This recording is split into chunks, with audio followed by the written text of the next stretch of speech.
Welcome back, everybody. Well, it's a very, very big week in South Africa. It really is. And we spoke about many issues that are going to be happening this week, whether it be moving into the Constitutional Court tomorrow, also the State of the Nation taking place in Cape Town, but also it is the start of South Africa's Mining Indaba. And this morning, the world really will connect with African mining in Cape Town as the Investing in African Mining Indaba gets underway until Thursday, the 11th. This annual professional conference dedicated to the capitalisation and development of mining interests in Africa and is currently the world's largest mining investment event for mining on the continent.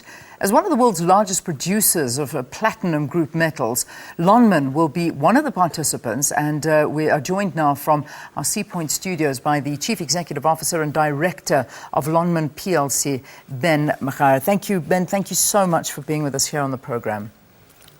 Good morning, Leanne, and it's good to be here. Ben, this is certainly a very, very important Indaba to be attending, and yet it comes at such a difficult time in the mining industry. What would you say, from the beginning, is the greatest challenge that's facing South Africa's mining industry?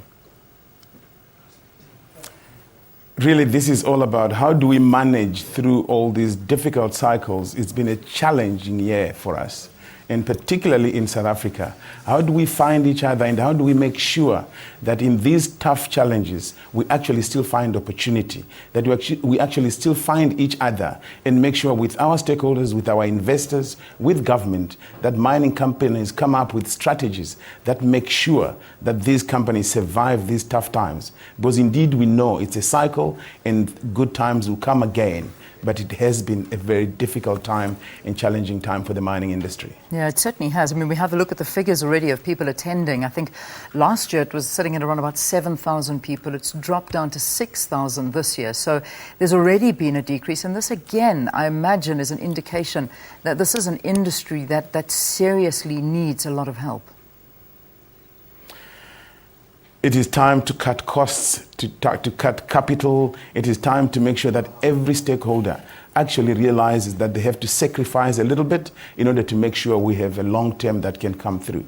Because we know the long term is going to come. It is attractive. I'm in the platinum industry, and we look at how countries are now putting emission legislations to make sure that we reduce the emissions in the environment through autocatalysis in vehicles. So the long term is attractive, but we have to get there.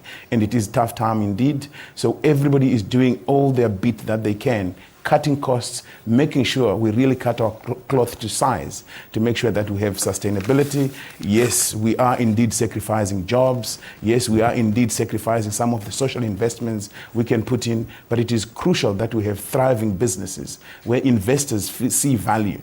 And today, Leanne, one has to say that we possibly are at the lowest levels of value in terms of what has happened in the mining industry. So it really offers the biggest opportunities for future investments going forward. But it is for the daring, because indeed it's been tough for longer and we have these lower prices for much longer. Yeah, I mean, we look at the heads of our mineral resources. We take the minister, for instance, and we've got our Minister Zwane. He is the third minister in 3 years in this portfolio.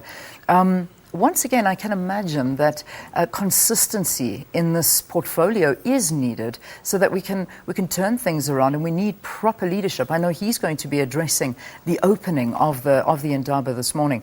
What are some of the messages that you're hoping are going to come from the minister? I really hope it's really about exactly what you highlight, Leanne. We need, as an industry, to have policy certainty. We need consistency in all areas, whether it's resources, whether it's leadership, to make sure that we can follow through in some of the challenges that we are going through right now. So we had the minister yesterday morning. I joined part of the African ministers and mining companies, where we really engaged into how does Africa position itself to ensure we can benefit from the boom when it finally comes. So I expect the minister to talk a lot about how do we collaborate, how do we partner, how do we actually do the right things today to make sure when tomorrow comes we can benefit. Yes, I think we all acknowledge, and I surely hope the minister does acknowledge, that the current realities mean we have to sacrifice. And how do we move forward together? And we really hope that's what's going to come through. Yeah. Yes, we have had, as you know, the challenges with safety, and those are some of the key issues that we all have to grapple with about making sure that we achieve zero harm in our industry. Yeah, safety, a very, very big issue. I mean, the year started on a very bad note when it came to deaths within mining and the safety of our miners. You are also one of the speakers at the Indaba. What angle are you coming in at? I'm coming in from an angle where it says, indeed, this is one of the best moments for investments for those who are daring. But in the platinum industry particularly, if all countries, say the BRICS countries, could actually adopt accelerated emissions legislation, we would see an uptick in the use of PGMs in autocatalysis. So there is an opportunity to grow the cake. There is an opportunity to drive the market. And therefore, in the platinum industry, we are saying, could we consider how we beneficiate? Could South Africa and the BRICS countries, and the whole of Africa for that matter, actually adopt better emissions legislation, more stringent, because that would mean more demand for our platinum. And we believe, if you look at South Africa's power challenges, the fuel cells also offer an opportunity to generate power and supplement and complement the ESCOM power. So there are great opportunities that we have to enhance today to make sure we have a better tomorrow. Yeah. Just finally, having a look at, I mean, and obviously focusing in on platinum, it's the falling prices of platinum and also the aging mines that we're dealing with right now. How do we face these problems head on? We can't put our heads in the sand. We have to do the bold things. The reality is that, yes, the falling prices are there. And if you look at today, we have benefited a little, not enough, from the depreciation of the rand. But in these times, when I looked at the price, when it was somewhere around $1,000, $1,200 an ounce, it looked like it was very low. Today, having moved from about 850 to around 890, 900, we're even celebrating it because we've done all the tough things. We have cut costs.